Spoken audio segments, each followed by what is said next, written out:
حکومت اہل بیت آخری حکومت ہوگی، لیکن کیوں؟ اس سوال کا جواب امام محمد باقر علیہ السلام نے دیا ہے۔ اگر آپ یہ ویڈیو مکمل دیکھیں گے تو آپ کو جواب معلوم ہو جائے گا۔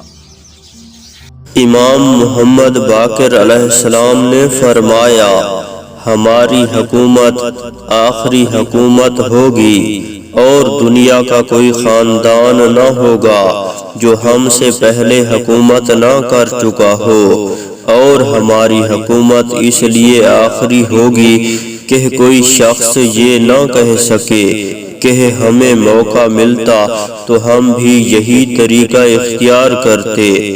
اور اس نقطہ کی طرف پروردگار نے اشارہ کیا ہے کہ عاقبت صاحبان تقوی کے لیے ہے۔